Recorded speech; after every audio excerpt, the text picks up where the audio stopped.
In the heart of the Oregon wilderness, a snowstorm pushed Jake Miller to the brink. But when a German shepherd appeared at his door, fate began to turn. The dog led him into a mountain bunker stocked with gear perfectly fitted for him and files carrying the voice of his dead brother in arms. Betrayal, treason, and a corporate empire called Iron Gate were waiting in the shadows. What began as survival became a battle for truth. Stay with us to see how loyalty can outlast death. Don't forget to like this video and subscribe so these stories find the audience they deserve. The wind scraped at the old boards like a restless hand, making the cabin shiver on its footings. Jake Miller sat at the small pine table and watched the candles flame, tilt, and straighten in the draft. A tiny soldier at parade rest, refusing to quit. Beyond the window, Oregon lay vanished under a white curtain. The glass rattled with each gust, tiny notes in a song he had learned too well, winter and waiting and the long ache nobody could see. He had spread out what remained of him on the table, one dog-eared photo from a decade ago, a ring of keys to a truck that hadn't started since October, a pocket knife with a notch near the hinge, and the letter that read like a sentence passed by a judge who never learned his name. He had folded that letter exactly 3 times and pressed it flat with his palm. The paper had a way of speaking when it moved. He kept it still. The stove ticked as it cooled. The coffee in his mug had gone gray and filmed over like a pond under early ice. He didn't drink it. He wrapped both hands around it for the lie of warmth and to keep his fingers from making decisions he could not take back. He knew about endings. He had written some for other men on other hills, and he had watched a few write themselves in the dust at his knees. Endings came when the plan ran out and the light didn't.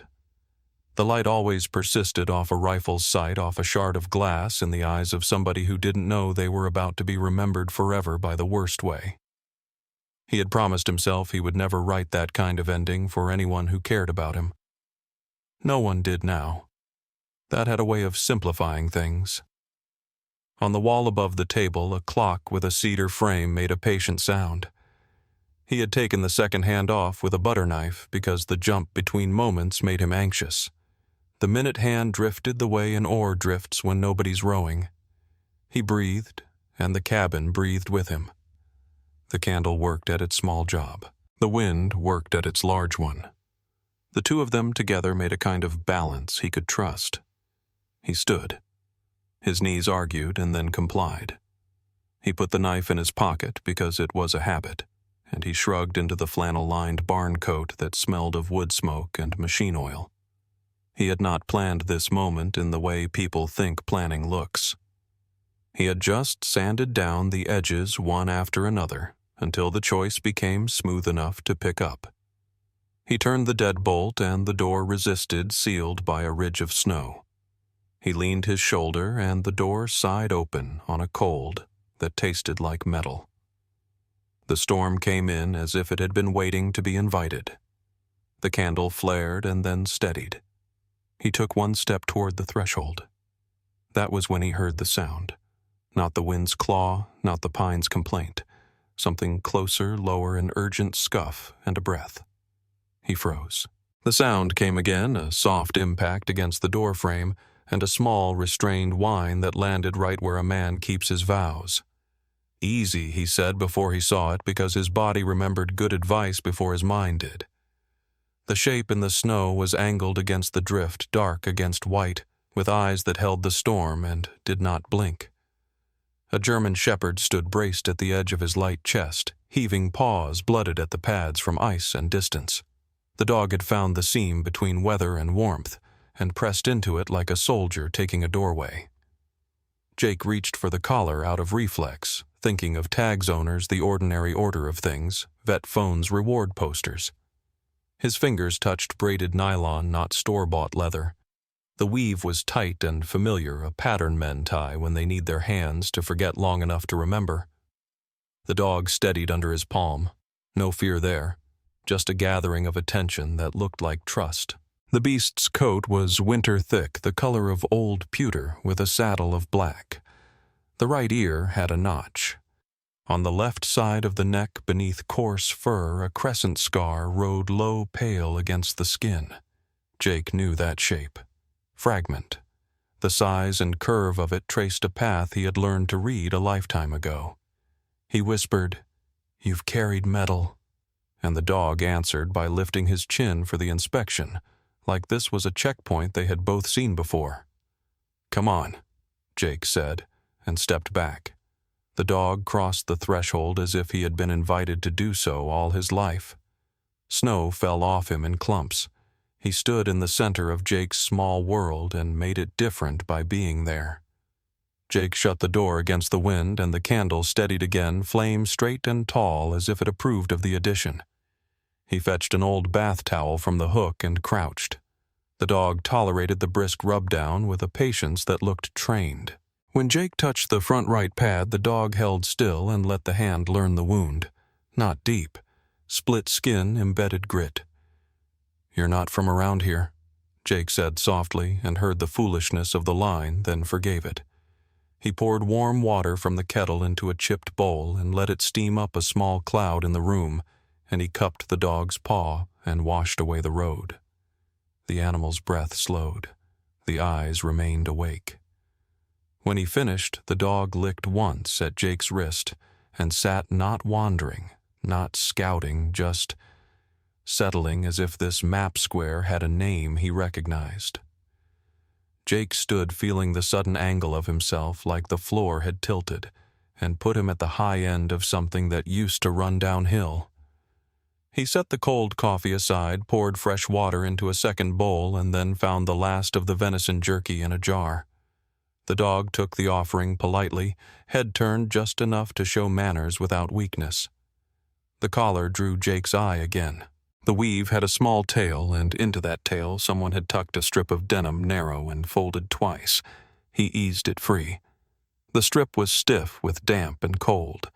He warmed it between his fingers, and the ink came forward 2 letters and a number squeezed into the rough, the way a man writes when he is moving, when he is out of time. RC7.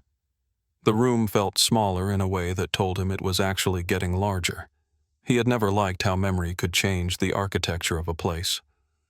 He turned to the shelf where he kept the things he had quit trying to throw away there, the battered field notebook with a rubber band tired from service. He eased the band off and opened the back cover where he had tucked what felt necessary in the years when necessary had a shape. The page was a grid of short codes names turned to tags to protect the living. RC7 had a line. He did not say it aloud. He touched the page, and the paper gave back the oil of his skin from the last time he had traced the same mark. He closed the notebook and stood a long time, the rolled denim strip in his hand. The dog waited. He had known dogs who filled a space with their needs. This one filled it with an intent that made him think of a man in a doorway waiting for a nod. He nodded because he remembered how to do that. Ranger. He tried feeling odd about naming something that might already belong to someone, and the ears flicked toward him and held. The dog's eyes brightened just enough to tell him he was late to the discovery. "All right," Jake said. "Ranger it is."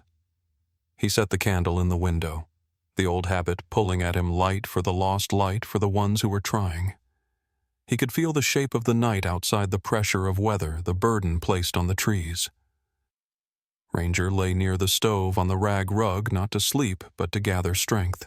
Jake eased into the chair and held the denim slip one more time, and wondered who had cut it, who had written on it with a pen that would smudge in the wet, who had trusted cloth over plastic, because plastic cracked in cold, and cloth did not tell tales when burned. He placed the strip beside the photo. 4 men in a place of tan rock and white sky, grinning with a determination that had not yet learned all its lessons. One of them had written RC7 on fabric, because that was what the moment allowed. Jake took a breath that hurt and let it out. The candle burned. The wind dragged a sleeve across the roof and moved on. Something inside him that had been angled toward an end eased back a fraction, not enough to call it a turn, but enough to call it a pause. He noticed with a kind of quiet surprise that he had closed the knife in his pocket without thinking the blade safe in its handle, the hinge warm from his leg. Ranger lifted his head and worked his jaw and then settled again, eyes on Jake, not possessive, not pleading, just there as if keeping a perimeter. Outside, the storm went about its business. Inside, 2 survivors practiced the first slow minutes of a truce with the world.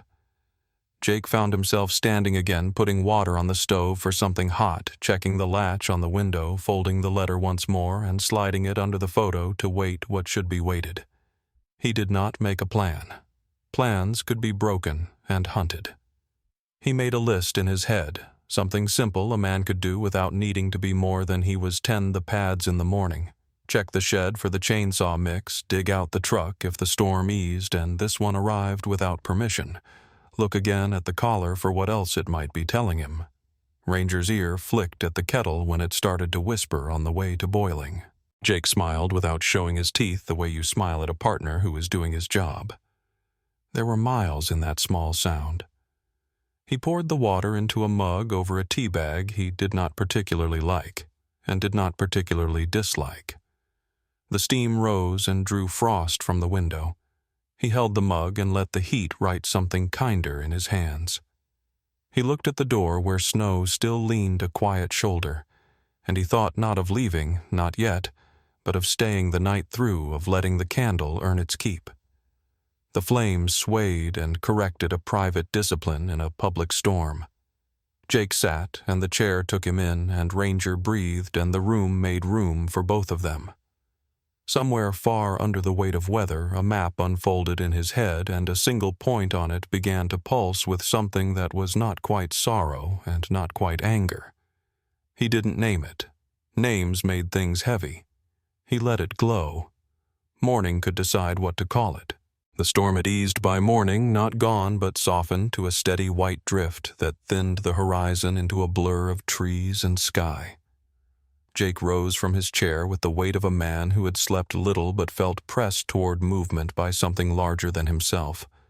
Ranger stood ready at the door, posture alert, eyes bright as if the long night had been only a pause in his true work.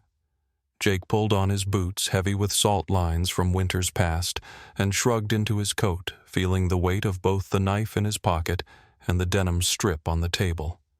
He almost left it behind, but something about the scrawled RC7 made him fold it carefully and slip it into his breast pocket, close enough to feel against his chest with each breath. He opened the door, and the air met him cold and sharp, but the worst of the wind had passed. Ranger moved first, bounding into the snow, nose low, tail rigid, pausing only to glance back once with a look that was not a request but a command. Jake followed. His steps crunched in the packed drifts, each sound muffled by the thick pines standing like watchmen around the cabin. The silence of the forest after a storm had always unsettled him, like a battlefield after the noise ended when you had to strain to hear who still breathed.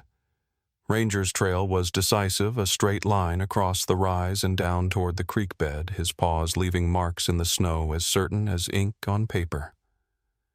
Jake adjusted his stride to keep pace, breathing in the cold until it burned.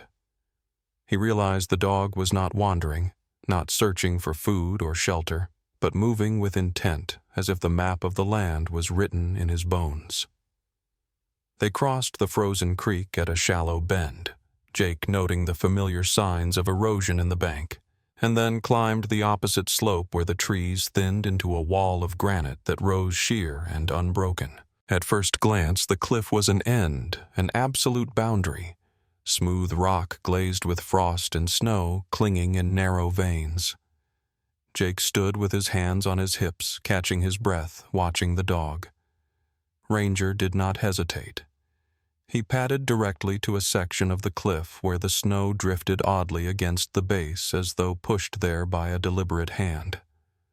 The dog sniffed, pawed once, and then turned his head toward Jake with a sound low in his throat. Not complaint, but insistence. Jake approached, brushing snow aside with his glove revealing stone darker than the rest, a surface that felt smoother under his hand.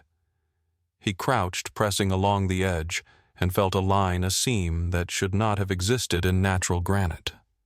His pulse quickened and memory uncoiled mountain entries, hidden caches, the way men conceal what they want forgotten. He ran his hand along the seam until his fingers struck a notch almost invisible cut into the rock at knee height. Ranger lifted his paw and pressed against it, weight shifting forward. Jake heard it. Then a deep groan within the stone metal on metal, slow but steady. He stepped back as the seam widened, snow falling inward in a soft cascade, and the rock face slid aside, not with the sound of gears, but with the muted whisper of counterweights balanced perfectly. No electric hum, no blinking light, just the patient, mechanical truth of a design meant to survive decades without power. A door disguised as stone. Jake stared into the opening, revealed a rectangle barely wide enough for a man to pass, leading into darkness that exhaled a breath of air, cold and dry, but touched with something else, something metallic and old. Ranger stepped forward but stopped just inside, waiting, his ears twitching at the unfamiliar scent. Jake reached out and touched the edge of the doorway, his palm feeling the chill of steel beneath the thin veneer of rock. Whoever built this had known the value of camouflage. This was no casual hideout. He retrieved the flashlight from his coat pocket, the beam cutting a narrow line into the gloom. The tunnel sloped downward, walls reinforced with timbers darkened by time bolts, rusted but solid. He felt the weight of years pressing in the knowledge that this place had waited sealed and patient until a dog and a broken man stood here to disturb its rest. He hesitated, the soldier in him listing possibilities: collapse, traps, abandonment. But Ranger's steady gaze urged him on.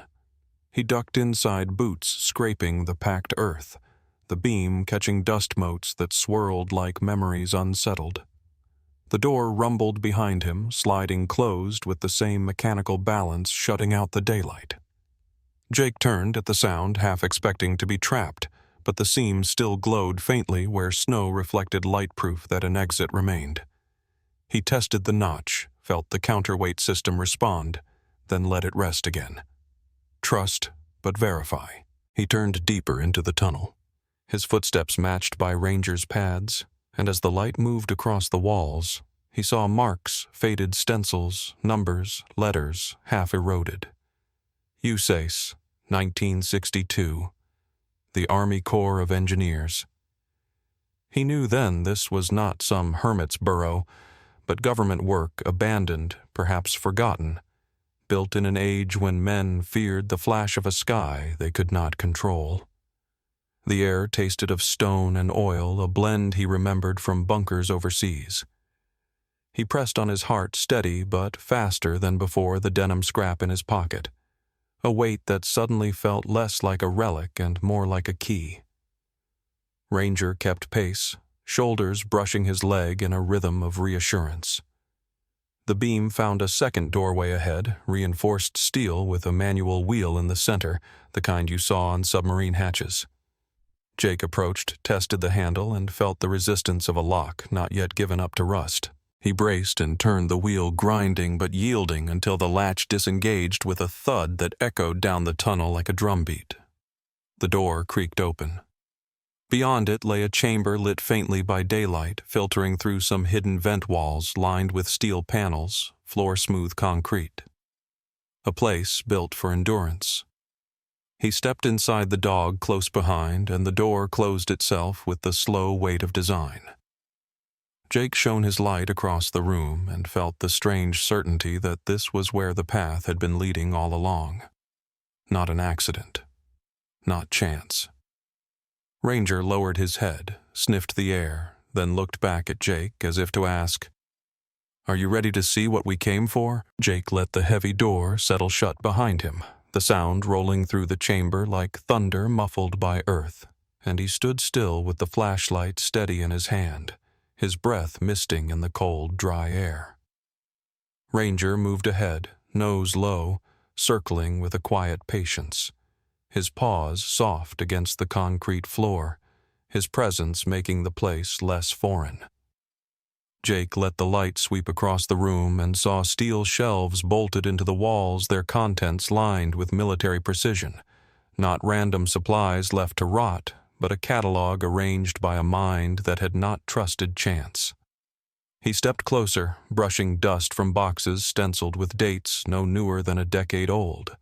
Yet everything looked preserved, as if someone had cared for this cache long after its original purpose had ended. He pulled open a lid and found sealed packets of dried food stacked neat, each labeled with calorie counts and ration dates. He tested another and uncovered rows of bottled water, plastic, still sealed tight, the kind you did not find in abandoned government stores unless someone had gone to the trouble of refreshing them. His hand moved over to a heavy crate, and with effort he pried it open, revealing armor plates wrapped in protective cloth, the kind issued to special units, the size unmistakably his. He measured with his eyes and knew these vests and harnesses had been chosen for a frame like his own, neither generic nor coincidental. Another box revealed ammunition magazines, clean and oiled, waiting for rifles he had not yet seen. He felt the old muscle memory stir the catalog in his head that had once been second nature. This was not a survivor's hoard. This was a soldier's preparation laid out with his name hidden between the lines. He set the flashlight on a shelf to free both hands and lifted a helmet from its rest, the chin strap cut to the length he used. The foam inserts adjusted for a brow he recognized. The weight in his palm was not memory, but intention. Someone had stocked this place for him. His chest tightened, not in fear, but in recognition of a bond that had survived beyond death. He turned slowly light, catching a corner table, the surface bare except for one item left in deliberate isolation. He crossed to it, every step echoing, and leaned down. There lay a photograph curled with time, its edges soft, but the image still sharp enough to cut him with memory.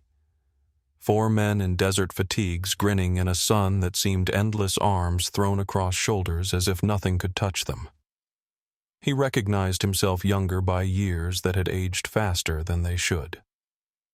Next to him stood Leo Carter, eyes bright with that restless fire, the man who had found humor even when the sand was red. The sight knocked the breath from Jake's lungs. He picked up the photo careful and turned it over. On the back, in the angled handwriting, he would know anywhere was a line that froze him in place. Trust the dog.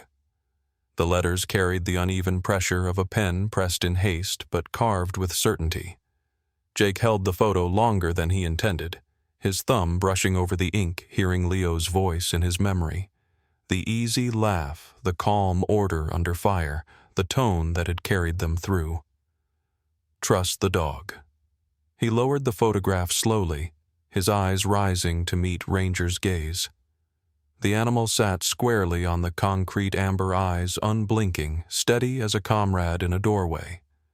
Jake swallowed a warmth pressing against the cold hollow in his chest. The world tilted again, not from fatigue but from realization. Leo had known something had planned, something had left this place for him, and the dog was the messenger. Jake walked the perimeter of the chamber, the flashlight beam cutting over more shelves. Medical kits unopened, radios in sealed cases, batteries charged and tagged with recent dates, maps folded and pressed under glass to keep them flat. Every detail spoke of care, of maintenance, as if someone had walked these aisles only months ago to be sure everything was ready. He stopped at a locked cabinet, tugged the handle, and it resisted. He marked it in his head, choosing not to force it yet. The discipline that Leo had drilled into him long ago whispered to move step by step, not leap. He opened a smaller crate and found boots brand new, his exact size, and gloves still creased from factory fold. He pressed the leather between his hands and felt the intention again too exact to ignore. Whoever had placed these here had known him down to the inch, down to the way a man wore his gear. He returned to the table, sat on the bench bolted to the floor, and laid the photograph before him. The silence of the bunker pressed in but did not suffocate. It was a silence of waiting, not abandonment. He turned the denim scrap from his pocket and placed it beside the photograph, the letters RC7 looking back at him like coordinates written across years. Ranger approached, settled at his feet, and placed his head against Jake's knee, a gesture of quiet solidarity. Jake reached down, fingers brushing the thick fur, and thought of the men who had not returned, of promises made in dust and heat, of Leo's eyes the last time he had seen them. Trust the dog. The phrase circled him like a command that had not expired. He lifted his gaze and let it travel across the bunker once more. This was not an accident. This was a directive. He straightened shoulders, squaring the weight of despair lightening under the burden of something heavier but cleaner duty. He spoke aloud, voice low but steady. "All right, Leo. I hear you." Ranger's ears flicked and his tail shifted once against the concrete. Jake stood, collected the photo and note, and slid them carefully into the inside pocket of his coat. He cast one last look at the shelves, the crates, the armor waiting for him. The sense of preparation grew louder, as if the bunker itself breathed expectation. He knew there were more answers deeper inside, beyond locked doors, beyond these first discoveries. He tightened his grip on the flashlight, looked down at Ranger, and felt the path stretch forward. Jake steadied his breathing as he moved deeper into the bunker, the beam of his flashlight gliding across the reinforced walls and catching on faint signs of more chambers ahead. Ranger padded silently beside him, tail low but steady, as if he knew this path was already written for both of them. The narrow corridor opened into a second room, smaller and more contained, with a steel desk bolted to the floor and a chair pushed neatly beneath it. Dust had gathered on the surface, but it was not the thick, undisturbed kind of decades. It was thinner, layered lightly, as though someone had wiped the surface within recent years. Jake swept the beam across the desk and froze when it struck a shape that felt strangely personal. A laptop, its matte black casing scarred with scratches, the kind issued to units for field work. He reached out, brushing the dust from the lid, and the faint stenciled letters confirmed what his chest already knew: it had belonged to Leo. He lowered himself into the chair, the metal groaning beneath his weight, and pressed the power button. At first, nothing, only the dead silence of age. Then the faint hum of a drive turning reluctantly, and the screen blinked to life with a dim glow, lines of code crawling before settling into a simple login. Jake tried Leo's old passcodes in his head, muscle memory guiding his fingers. On the third attempt, the desktop appeared sparse and utilitarian. No wallpaper, no clutter, only a handful of folders arranged with a soldier's discipline. One was marked RC7. His pulse tightened. He clicked, and the screen filled with thumbnails of video files. He opened the first, and the grainy footage rolled across the dim light: American uniforms, their insignia carefully blurred or concealed, standing in a dusty courtyard under the glare of a foreign sun. Across from them stood men in loose tunics and scarves, armed with battered rifles and eyes sharp with suspicion. A briefcase was exchanged, opened, revealing stacks of American dollars, thick and undeniable. The soldier in Jake clenched at the sight, recognizing the cadence of betrayal in the body language, the deliberate avoidance of the camera. He watched as crates were lifted from a truck. Their markings obscured their contents, hidden, and the men shook hands in a transaction that cut through everything he had once sworn to protect. His chest ached with the knowledge that Leo had seen this, had recorded. It had risked everything to capture what others would bury. He closed the video and leaned back the chair, creaking his face taut with a grim understanding. Ranger stood close, his amber eyes fixed on Jake, as if sensing the storm building inside him. Jake exhaled slowly, forcing himself to focus, and opened another folder. This one was labeled Logs. Inside lay a series of audio files, dates scrawled in a rushed hand. He selected the first, and the crackle of a recorded voice filled the silent room. It was Leo. Entry 1. The voice began, rough with exhaustion but steady. Something isn't right. I've seen convoys, redirected intel, mismatched numbers that don't add up. Our missions keep being compromised, like someone's feeding the other side our schedule. At first I thought it was coincidence. It's not. Jake sat forward, elbows braced on the desk, the voice of his fallen friend reaching across years to find him. The next file opened automatically, Leo's tone sharper now. I tracked supply drops meant for us. They never made it. Instead, those crates ended up in villages crawling with fighters. Someone inside is moving pieces, and it's not just logistics, it's strategy. The files played one after another, each entry a window into the unraveling of trust. Leo spoke of names whispered, but never written, of coded directives from contractors who had grown too powerful of Irongate, the company that billed itself as a guardian, but was selling maps of the battlefield to both sides. If I'm right, Leo's voice said in a later entry, they're not just prolonging the war. They're deciding who lives and dies, balancing ledgers with blood. And now I think our unit is next. If this reaches you, Jake, know that I tried to fight it. If it doesn't, well then, I guess the silence will tell the story. Jake paused the playback, the weight of grief and anger pressing against his ribs like armor too tight. He stared at the screen, the cursor blinking as if impatient, the voice of his brother-in-arms still ringing in his ears. He thought of the photograph in his pocket, the note on the back, "Trust the dog." Leo had known his own death was coming. He had known someone would need to finish what he started. Jake rubbed his temples, the familiar burn of decision forcing clarity. He copied the files onto a small portable drive he found in the drawer, its casing marked with Leo's initials, as if the man had left it there waiting for this moment. He sealed the drive in his coat pocket, feeling its weight join the photograph and denim scrap.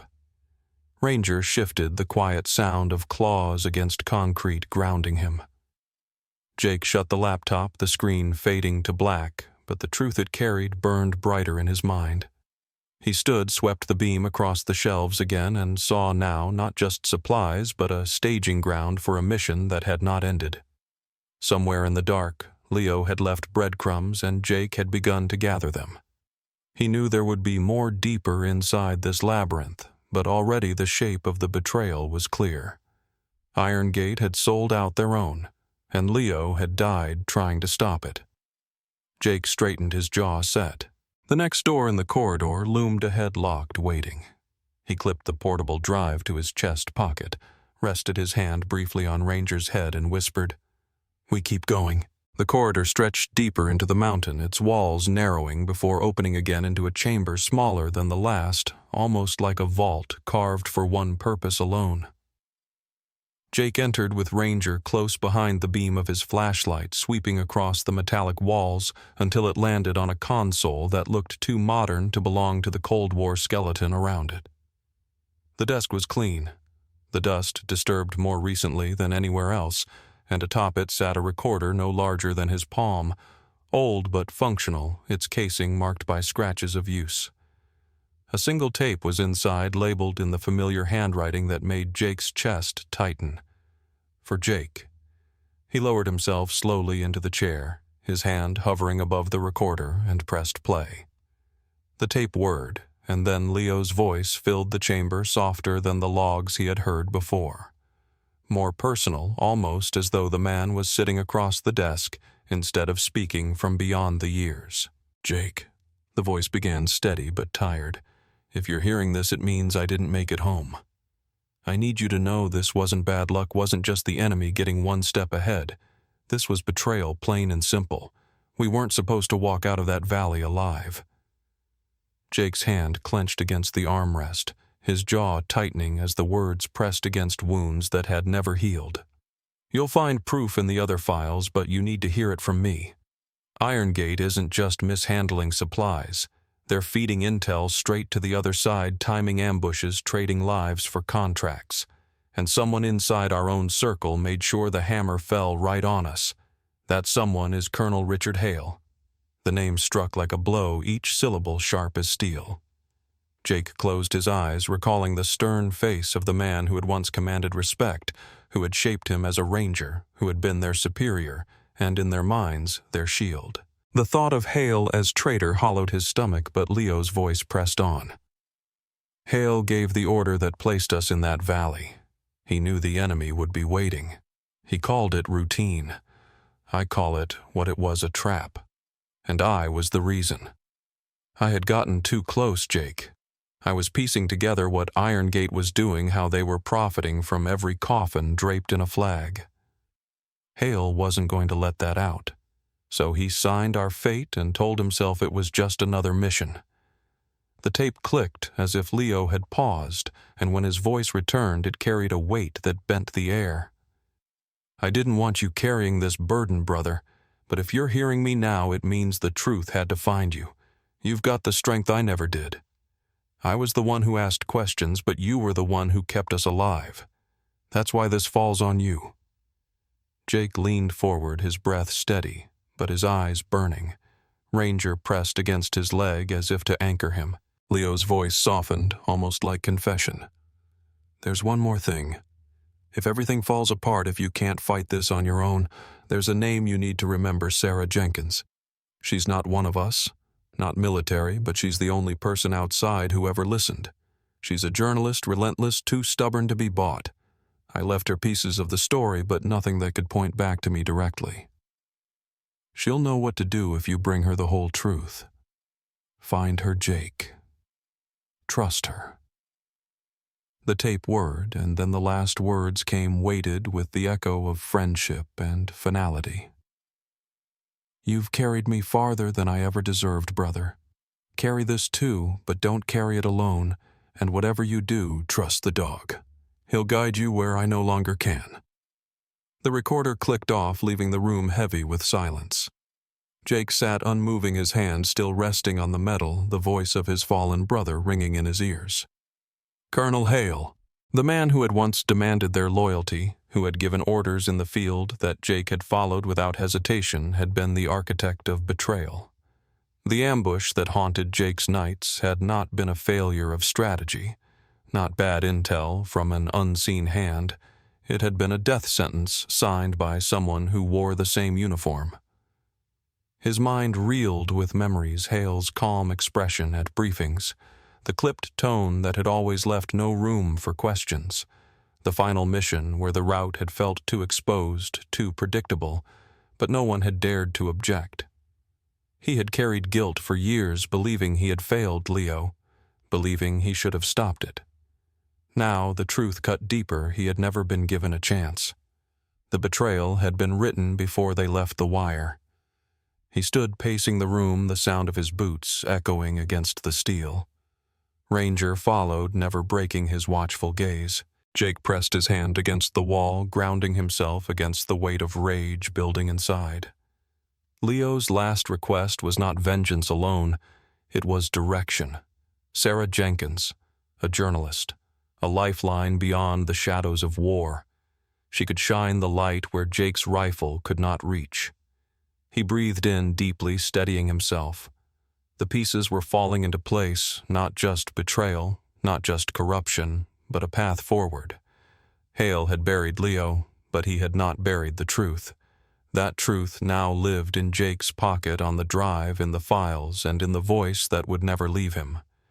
He returned to the console, staring at the recorder, then pocketed the tape itself, unwilling to leave it behind. He glanced down at Ranger, who stood steady tail, giving one quiet shift. "We're not done," Jake said softly, his voice rough but resolute. He turned toward the sealed corridor at the far end of the chamber, where another heavy door waited its wheel untouched for years, promising the next secret. Jake's boots sounded heavy against the floor as he approached the far end of the chamber, where a narrow stairwell descended into a deeper compartment, a place that hummed faintly as though machines slumbered there. Ranger followed close, the old dog's shoulders taut and ears twitching at the faint vibration beneath the concrete. The air cooled further, carrying the sterile tang of electronics, and Jake's flashlight beam revealed a small operations room carved into the rock walls, lined with consoles, cables coiled neatly on hooks, and a central desk fitted with equipment that looked patched together over decades. The bunker had been designed to last, but someone had updated this nerve center, bridging the Cold War with the present day. Jake set the recorder from Leo on the table and unslung the portable drive from his coat. The files weighed heavily on his conscience, yet their true power could only be revealed if he unlocked them further. He noticed an older terminal with a functional keyboard and an Ethernet port that glinted in the light, and beside it a hardline connection that must have once reached the outside world. His soldier's instinct told him to keep the bunker sealed from anything external, but Leo's breadcrumbs kept whispering the truth needed light. He sat down Ranger, circling once before settling against the wall, eyes never leaving him. Jake connected the portable drive into the terminal, the machine whirring alive with a soft hum screen flickering as folders appeared. The familiar cascade of files filled the display, but a prompt flashed, "To decrypt full archive, establish link." He frowned, leaning back. Establish link meant connecting to something beyond this buried chamber, something alive in the world outside. He hesitated, his hand resting on the mouse, then remembered Leo's words. Find Sarah Jenkins. Bring her the truth. Perhaps this was the first step. He reached for the cable, plugged it into the wall port, and the machine chirped softly as connection flowed. For a moment, everything seemed normal. The decryption bar crept forward line by line, and he allowed himself a breath. Then Ranger's head snapped up, ears erect, a low growl vibrating from his chest.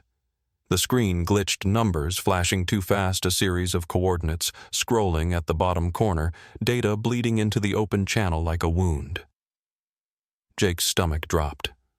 He pulled the cable loose, severing the link, but the damage was done.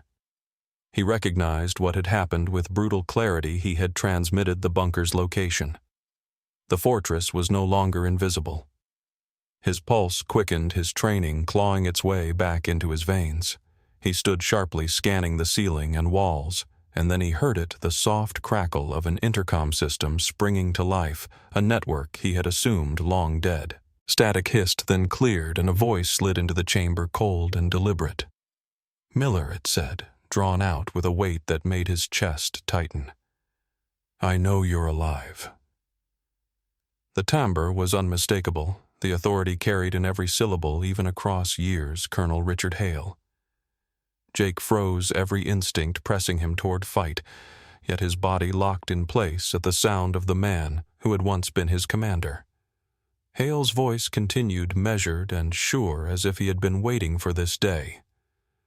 "You've been hiding well. I'll give you that.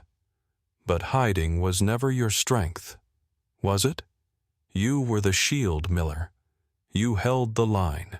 You carried the weight so men like Carter could chase shadows. And now here you are chasing his." Jake's hands curled into fists, the words striking with surgical cruelty. He wanted to answer, to throw his fury back at the voice, but the intercom allowed only listening. Hale paused, then let a cold edge enter his tone. "You've opened the files, haven't you? You've seen enough to understand why Leo had to die. He was reaching too far, and you were supposed to fall with him. Yet here you are. You've forced my hand." Ranger rose, Hackle's bristling growl deepening, as if he too recognized the enemy in the air. The intercom hissed again, and Hale's voice dropped to a quiet command that sounded more like a promise. "Stay there. My men are coming for you. This time, Miller, there will be no mistake." The line cut, leaving only the hum of the consoles and the sound of Ranger's growl echoing in the chamber. Jake stood rigid, every nerve alive, the betrayal confirmed in a voice that carried no doubt. Hale had hunted him across silence and years, and now the hunt was real. He paced once, forcing his mind into order. The bunker was no longer a sanctuary, but a target. He would have to use every inch of it to his advantage. He turned to Ranger, the dog steady and focused, eyes burning in the dim light. "He's coming," Jake murmured, voice low but resolved, "and we'll be ready." The old dog gave one short huff, as if to agree. Jake looked back to the console, the half-decrypted archive glowing faintly, and knew the files were still his weapon. He had made a mistake connecting, but it was a mistake that could be turned into a trap. The enemy was on their way, and the bunker's secrets were no longer just hidden, they were armed. He tightened the strap of his coat, checked the position of the crates in the outer room, and felt the soldier inside him return fully to the surface. The voice of Hale lingered like smoke in the air, but Jake let it harden into resolve. There would be no surrender, not now, not ever. The intercom crackled once more with static, then fell silent, and the silence itself felt like a ticking clock. The snow outside the mountain fell in heavy sheets, muffling the forest with a deceptive stillness, but inside the bunker Jake could sense the storm was no longer the only thing waiting in the night. He stood near the monitors watching the faint glow of a perimeter feed that still flickered across one screen, and there it was, the first sign, a shadow where no shadow should have been a movement between two trees that the wind alone could not explain.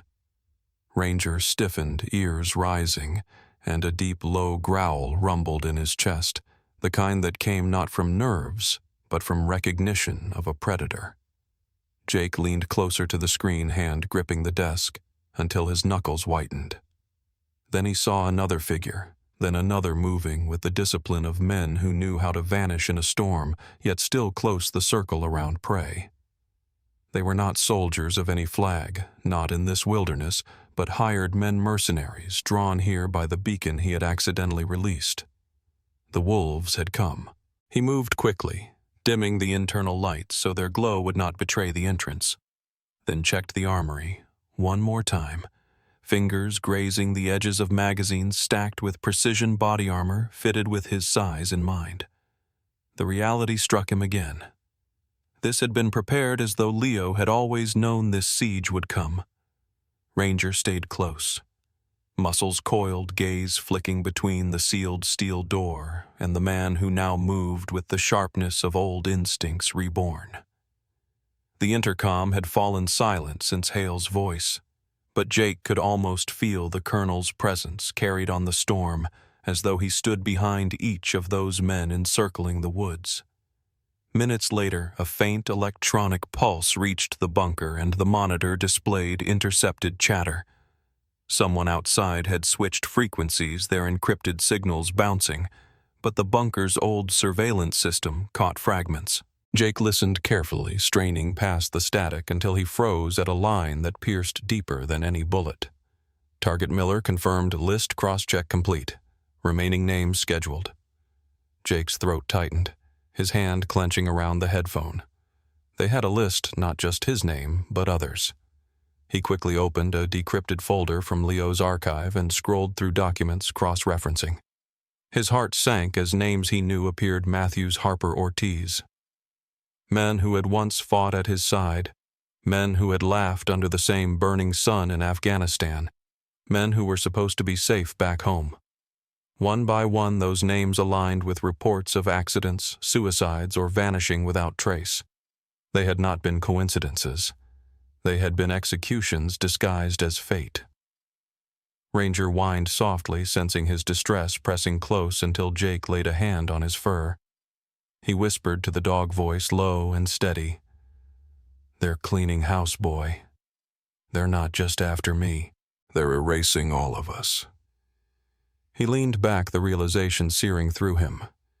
Colonel Hale had not only orchestrated Leo's death, but had ordered the elimination of their entire unit men who might have asked the wrong questions or carried fragments of memory that pointed to betrayal. Jake was not simply hunted. He was the last witness in a long purge. Outside, the mercenaries moved closer, the monitors now showing faint heat signatures as they adjusted their formation. 8, maybe 10, fanning into a wide ring that would tighten like a noose. They were patient, disciplined, and well-supplied, which meant Hale had invested heavily in ensuring Jake never walked out of this mountain. Jake's mind worked rapidly, reviewing the terrain he had scouted over years of exile. He knew the ridges, the gullies, the frozen creeks. He knew where snow lay shallow and where it would swallow a man whole. The forest was his ally if he could use it, but he had to be deliberate. He turned back to the desk, opening one of Leo's encrypted notes, scanning hastily, and found coordinates marked with red. Safe corridors Leo had written mapped for when the circle closes. The foresight brought a grim reassurance. His friend had known the wolves would come, and he had left trails not for escape, but for survival until the truth could be delivered. Jake strapped on the vest, checked the chamber of his rifle, and looked at Ranger, who was now poised at the door, waiting. "We'll use the storm," he said, voice sharpened with resolve, "and we'll make them believe they're hunting a ghost." Ranger wagged his tail once, but his eyes remained fierce, the silent confirmation of a partner ready for the fight. As Jake prepared the narrow passage that would lead them to a hidden exit, the intercom hissed again, carrying a faint, taunting whisper. It was Hale's voice, smooth as ever, yet edged with menace. "They're already falling, Miller. One by one. Your brothers are gone. You are the last thread. When you're cut, no one will remember." Jake stood rigid, anger and grief colliding, then steadied himself with a slow breath. He would not give Hale that satisfaction. He would not be the forgotten one. He would not let Leo's voice fade. He turned and opened the hidden passage, cold air rushing in with the howl of the storm. The wolves were waiting in the snow, but this time the prey was ready to bare his teeth. The snowstorm roared around the mountain as Jake crawled through the hidden passage, his breath clouding in the frigid air, while Ranger moved silently ahead, his paws sure even on the slick stone. The night was alive with the kind of silence only broken by trained men advancing with purpose. But Jake had spent years in these woods, and every shift in the wind, every unnatural cadence told him exactly where the intruders moved. From his vantage point at the edge of a ridge, he pulled the rifle tight into his shoulder and studied the enemy camp below. Among the black figures moving through the snow, one machine stood out, a portable generator humming steadily, its faint plume of exhaust rising like a beacon in the storm. Connected to it were the enemy's devices, ground-penetrating radars and signal amplifiers, tools that would strip the forest of its secrets and betray the bunker's exact position. Jake knew he had no time for hesitation. He steadied his breathing, slowed his pulse, and let the crosshairs settle on the weak point where fuel line met casing. Ranger lay flat beside him, ears pinned tail, still, his entire frame locked in a silent tension that mirrored Jake's own. One controlled squeeze of the trigger cracked the silence with a suppressed cough, and the bullet found its mark. The generator shuddered, sparked, and then erupted with a muffled blast that sent flames licking through the snow. The sudden flare lit the trees, throwing the mercenaries into a panic. Their radar units flickered and died. Their communication systems faltered, and for the first time since arriving, the hunters looked unsettled. Jake watched them scramble, some diving for cover, others waving frantically in an attempt to regain order, but their edge was gone. He whispered, "That's one advantage," stripped Leo as though his old friend might still be listening. Ranger nudged his arm once, then pulled away nose high as he caught a scent on the wind. The dog stiffened and let out a single warning huff before darting toward a different slope, guiding Jake with a precision born of training and instinct. Jake followed close, weaving between snow-cloaked trunks until they reached a section of the mountain wall partly hidden by fallen branches. Ranger pressed against it, nose working furiously, ears flicking at a new sound, a mechanical rhythm beneath the howl of the storm. Jake knelt, pressed his ear to the cold granite, and felt the vibration through the stone. The mercenaries were not only circling outside. A team was drilling into the very wall of the bunker, trying to bypass the sealed steel entrance with brute force. The sound was steady, a deep grind that carried the weight of inevitability if left unchecked. Jake's mind snapped into calculation. He rummaged through his pack, pulling out a compact block of C4 and a small detonator equipment left behind by Leo in anticipation of exactly such a breach. He pressed the charge into a narrow crevice near the drilling point, securing it quickly with gloved hands, even as Ranger kept watch, growl simmering in his throat. Jake set the timer, then withdrew with practiced calm, guiding Ranger back to a safe distance along the ridge. The seconds stretched as he waited, eyes locked on the faint glow of enemy lamps cast against the rock wall. Then the charge ignited a muted but bone-deep thud that sent snow cascading from branches overhead and the drilling team sprawling in shock. Stone fractured the breach, collapsed inward on itself, and the would-be tunnel was sealed under tons of debris. The mercenaries shouted in confusion, their formation broken once again, their careful siege disrupted by the hand of a ghost they could not see. Jake exhaled slowly, relief mixing with determination. He had bought time, but time was all it was for.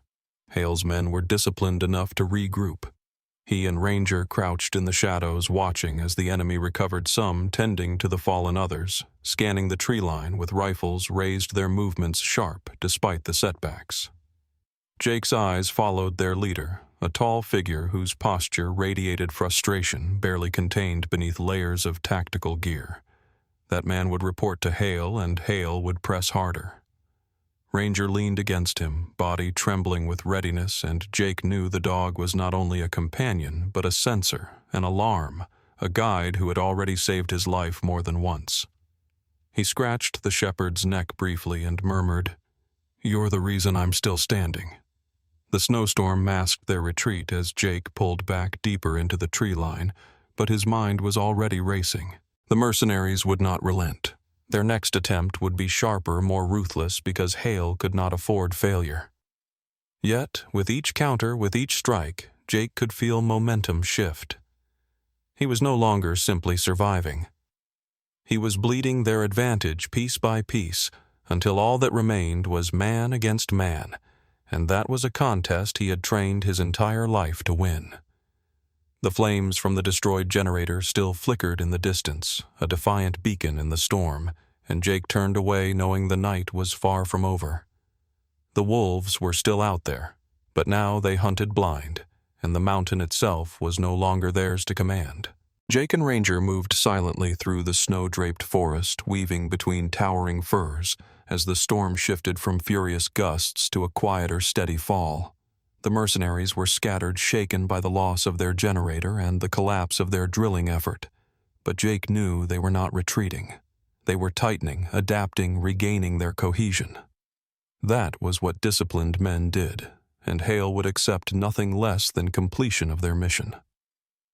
Jake lowered himself into a shallow hollow beneath a cluster of pines, his rifle resting across his knees as he studied the faint heat signatures through his scope. One of the mercenaries lagged behind slower than the rest, burdened by extra gear slung across his shoulders. He moved with less certainty, scanning the tree line with quick, nervous glances that betrayed the fear beneath his training. Ranger shifted beside him, muscles taut, eyes locked on the target. Jake touched the dog's neck, signaling stillness, then waited for the exact moment.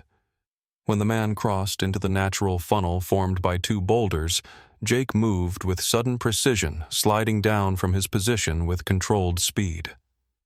Ranger darted around in a flanking maneuver, and within seconds, the mercenary was on the ground, pinned, his rifle kicked away, and a gloved hand pressing against his chest.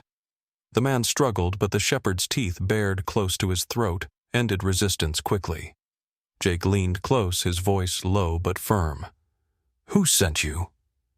The mercenary hesitated, his breath fogging in the cold air, but the fear in his eyes betrayed the discipline he tried to hold. "Irongate," he whispered finally, the name cracking under the weight of the storm. Orders came straight from the top. "Director Hale. He wants you erased, Miller. Said you know too much." The words cut deeper than the wind. Jake felt the truth settle like ice in his veins. Hale was not merely a retired officer pulling strings in the shadows.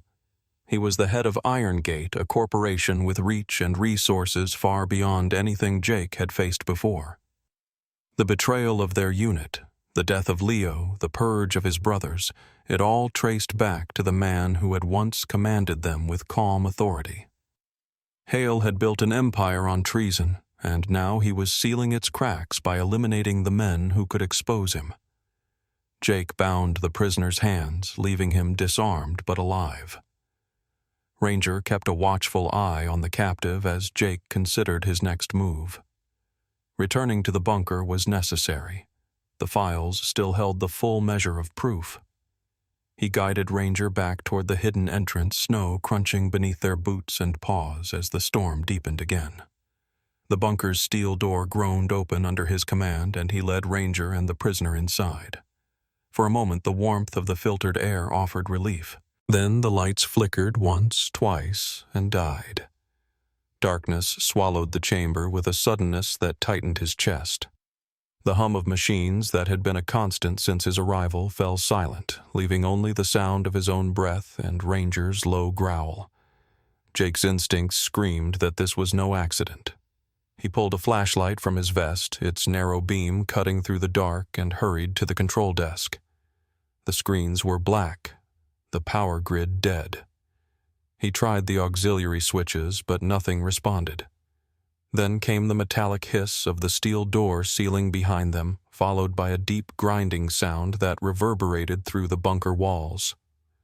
Hale had cut the power remotely, locking the main entrance, turning the very fortress into a tomb. Jake's jaw tightened. He could almost hear Hale's voice in the silence, not through speakers this time, but through the calculated cruelty of his strategy.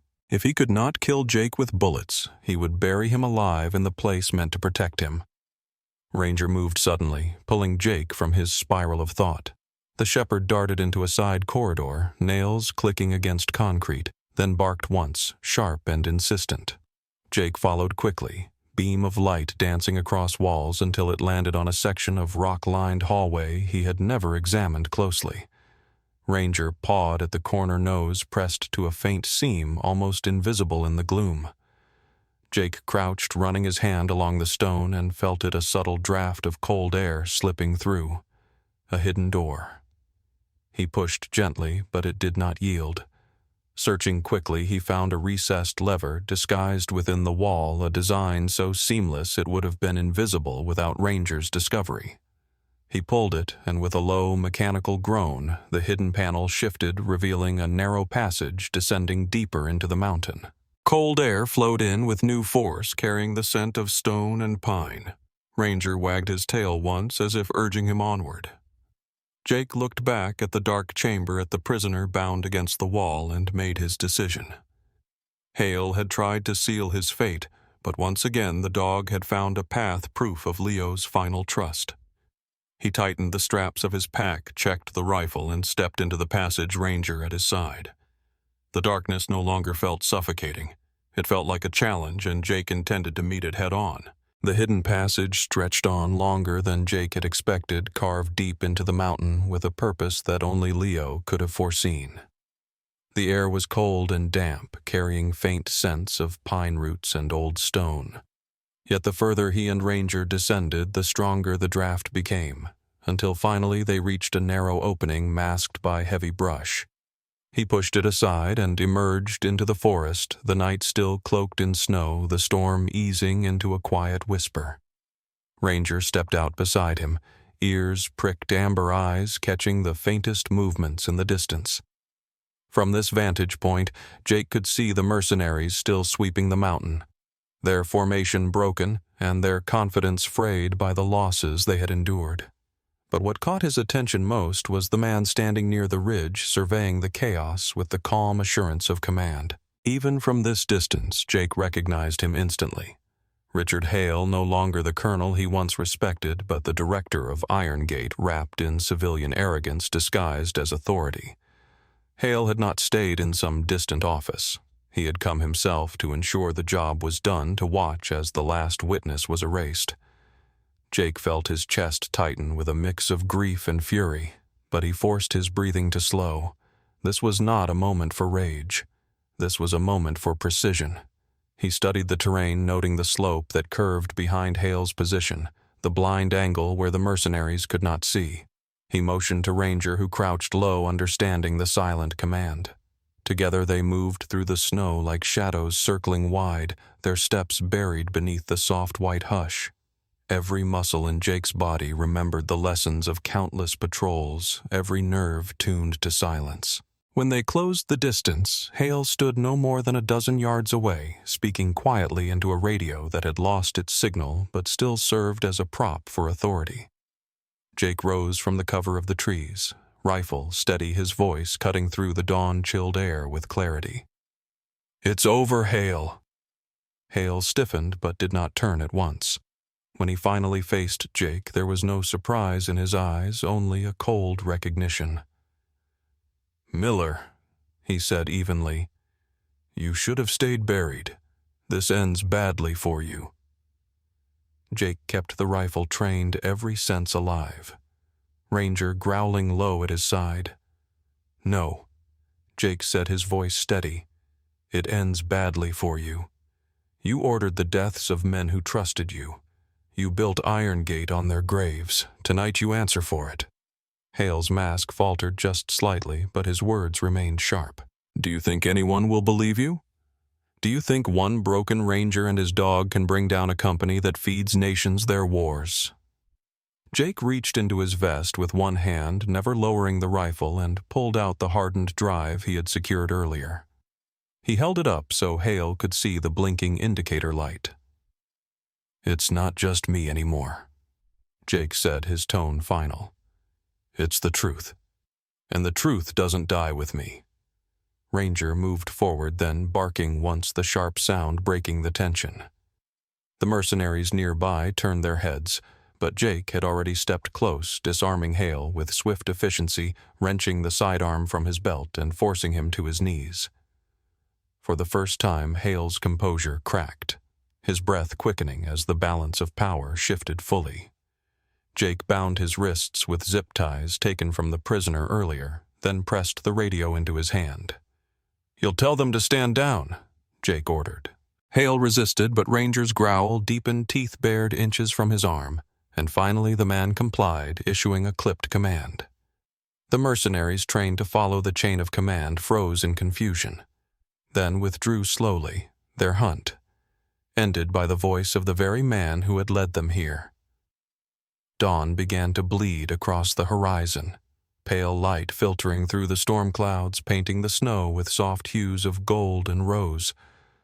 Jake stood over Hale, the man who had once been his commander, now revealed as nothing more than a betrayer undone by his own ambition. "You'll face justice," Jake said quietly. "Not my justice, not the unit's, real justice." He delivered Hale to waiting authorities later that morning, leaving him bound and marked by coordinates in a message that only federal hands could follow. But before walking away, Jake activated the satellite array one final time, transmitting the full archive to the secure channel Leo had named. Hours later, Sarah Jenkins, the journalist Leo had trusted, received the package. Her reply was simple. "Understood. The world will know." And within days it did. Headlines erupted across the nation. Iron Gate exposed. Private military giant accused of treason. Whistleblowers' files revealed decade of betrayal. Veterans vindicated. The story spread like wildfire, shaking halls of power, dismantling the facade Hale had built.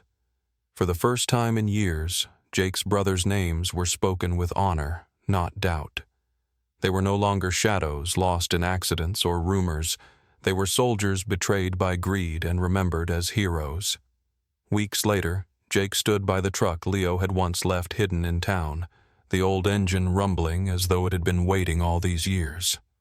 Ranger jumped into the passenger seat, settling with a satisfied sigh, ears still alert but eyes softer now. Jake glanced at the road stretching east, the sun rising strong and clean over the mountains, painting the sky with a brilliance that pushed back the memory of storms. He rested his hand briefly on the wheel, the other reaching down to scratch Ranger's neck.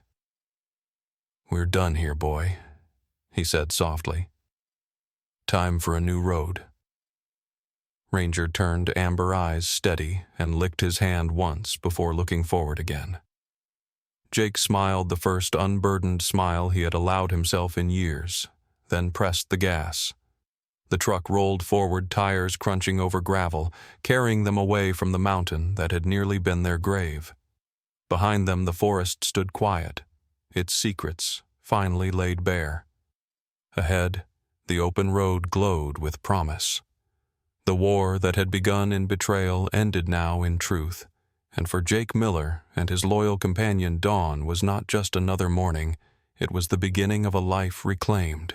We hope you felt the weight and the hope carried in this story. If you want more tales of courage and brotherhood, Please like this video and subscribe to stay with us. Tell us in the comments what moment caught your attention the most and where are you joining us from.